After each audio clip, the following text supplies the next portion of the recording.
केवी के भीलवाड़ा में एक यूनिक चीज़ मुझे यहाँ मिली कि 3 तरह की मुर्गियों की नस्ल से मिलाकर के एक प्रताप धन करके मुर्गी का एक ब्रीड तैयार की गई है, जो उदयपुर एग्रीकल्चर यूनिवर्सिटी की तरह से की ओर से मतलब तैयार की गई है। और केवी के भीलवाड़ा उसको यहाँ अपने यहाँ सेंटर बना करके पाल रहा है, फिर उसको आगे किसानों में डिस्ट्रीब्यूट करता है। मेरे साथ सेन साहब से पूछेंगे इसके बारे में, थोड़ा बताएं सर सेंटर के बारे में और थोड़ा सा इसकी टेक्निकलिटी क्या है। नमस्ते सर। ये कृषि विज्ञान केंद्र भीलवाड़ा प्रथम है सर। यहाँ हम चूजा पालन इकाई का ये जो है कार्य करते हैं।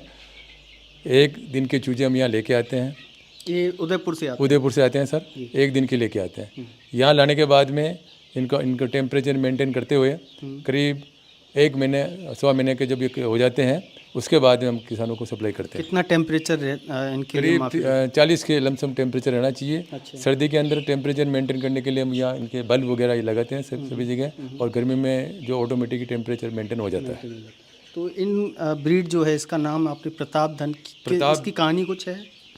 प्रताप धन सर, ये 160 अंडे इसकी जो मादा होती है वो साल में देती है, और ये देसी अंडे कहलाते हैं। मार्केट में इनकी बहुत ज़्यादा मांग है, और इसके मतलब ज़्यादा लोग इनके प्रशंसक हैं, और वो इससे ज़्यादा प्रभावित होते हैं। एक तो ये हो गया कि अंडे ज़्यादा देती है, तो आमतौर पे जो मुर्गी होती हैं जो देसी नस्लें देसी है, वो कितने अंडे देती है? वो करीब 80-100 के लमसम देती है, और ये 160 अंडे साल भर में देती है इसकी मादा। और इसके जो नर जो होता है उसका करीबन 4 किलो वजन होता है, नर का वजन। और सामान्य उसमें करीब 2-2.5-3 किलो करीब होता है। तो करीब वजन में भी ज़्यादा। हाँ, उनके वजन में भी ये जो प्रताप धन की नस्ल अच्छी मानी गई है किसानों इसको द्वारा। आप मतलब यहाँ लाते हैं 35-40 दिन रखते हैं? जी। और उसके बाद फिर क्या प्रक्रिया होती है? उसके बाद में जो भी किसान यदि वो ख़रीदना चाहते हैं, तो एक चूजा जो हम 130 रुपये की दर से काश्तकारों को मुहैया करवाते हैं, देते हैं। लेकिन ये उन किसानों को तो मुफ्त में देते होंगे जो नहीं, जो ऐसा है कि नहीं, जो गांव हमने जो THP एरिया के अंदर जो गांव विलेज जो हमने गोद ले रखे हैं, उन गांवों के काश्तकारों को, उसमें संख्या 20 से लेकर 50 भी हो सकती है, प्रत्येक काश्तकार को 10 से लेकर 50 तक चूजे हम फ्री ऑफ कॉस्ट देते हैं। बाकी किसान अगर कोई सामान्य काश्तकार दूसरे जो बिना गोद लिए गांव वाला जो कोई काश्तकार आता है, तो उसको 130 रुपये की दर से हम प्रति चूजा के हिसाब से देते हैं। आपने बताया कि ये बड़ा होके, जैसे यहाँ का टेम्परेचर आपने लगा, मैंने बल्ब लगा रखे हैं अपने यहाँ बहुत सारे, तो सर्दियों में हीट देने के लिए हुआ है ना। और लेकिन जब आप किसानों के पास लेके जाते हैं इसको, या जो मुर्गी पालने वाले किसान हैं उनके पास लेके जाते हैं, तो वो उनके पास तो इतना टेक्निकल मतलब वो साउंडेड नहीं है, जानकारी नहीं है। फिर भी काश्तकार यहाँ से ले जाते हैं, तो उनको हम उनको जानकारी देते हैं और उनको ये बताते हैं कि भाई आप कम से कम यहाँ से हम 100 महीने के दे रहे हैं, यानी कि करीब 40 दिन की चूजे हम यहाँ से देते हैं। यहाँ से ले जाने के बाद उनको ये सुझाव देते हैं कि भाई आप अपने यहाँ जहाँ भी आप इनको रखो, कमरे के अंदर आपको इनको रखना है, और वहाँ आप कम से कम 4, 7, 8, 10 बल्ब वहाँ लगा दोगे तो ज़्यादा ठीक रहेगा। इससे ज़्यादा इसकी मृत्यु दर। अभी अपने पास कितने चिक्स हैं? ये हैं करीब 1600 करीब। 1600? हाँ, 1600 करीब। और ये कब आए हुए, मतलब? ये सर 1 महीना हो गया है। 10 दिन बाद आप इनको निकाल देंगे? हाँ, 10 दिन बाद। 1 महीने से भी अबव हो गया, 5 दिन अबव ज़्यादा। अभी तक आपने कितने किसानों को ये दिए हैं, कुछ डेटा है क्या? भाई इस साल का डेटा तो अब शुरुआत अब करेंगे। और लास्ट ईयर तो हमने करीब यूँ आत्मा योजना के तहत करीब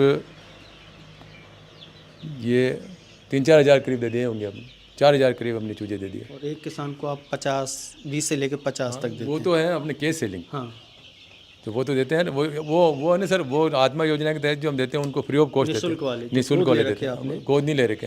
वो पैसा तो होता है, बजट तो होता है आत्मा का, जो अपने भीलवाड़ा उनके उपनिदेशक कृषि महोदय विराजते हैं, वो वहाँ से काश्तकारों का चयन करते हैं, और केवी के कृषि विज्ञान केंद्र द्वारा फिर ये चूजे सप्लाई किए जाते हैं। तो और इनके दाने पानी में क्या इनकी डाइट होती है, कुछ उस बारे में बताएं। दाने पानी के तो देखो, तो बराबर हम यहाँ क्या है कि जो चूजा रेडीमेड लेके आते हैं, और वो इनके जो पात्र हैं, ये पानी के पात्र होती है लगे हुए हैं, दाने के पात्र ये हैं, इनमें डालते रहते हैं। तो ये उदयपुर से लेके आते हैं हम, उदयपुर से। डाइट भी वहीं से आती है? डाइट भी वहीं से आती है सर। इसका नाम प्रताप धन रखा गया है, इसके पीछे कोई कहानी है, कोई वजह है? प्रताप धन तो ये उदयपुर से निकले हुए हैं। उदयपुर एग्रीकल्चर एग्रीकल्चर तो महाराणा यूनिवर्सिटी। प्रताप, हमारी जो यूनिवर्सिटी है वो महाराणा प्रताप के नाम से है, तो इस हिसाब से प्रताप धन। और ये ब्रीड सर कब आपने मतलब डेवलप की है, कुछ इस बारे में बताएं। देखो ब्रीड तो डेवलप करने का काम तो उदयपुर यूनिवर्सिटी वालों का है। पता है मतलब कब, वो किस कौन से साल? वो इतनी मुझे जानकारी नहीं है सर। जी शुक्रिया नंदलाल जी हमसे बात करने के लिए। तो ये इस तरह की मुर्गी है, प्रताप धन करके इसका नाम है, जो आम मुर्गियों से ज़्यादा वजन की होती है, साल में ज़्यादा अंडे देती है।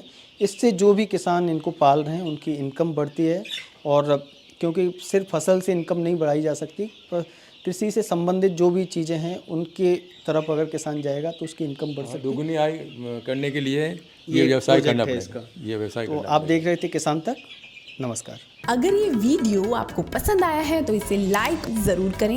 अगर चैनल अभी तक सब्सक्राइब नहीं किया है तो कर लें, और नोटिफिकेशन पाने के लिए बेल आइकन भी दबा दें।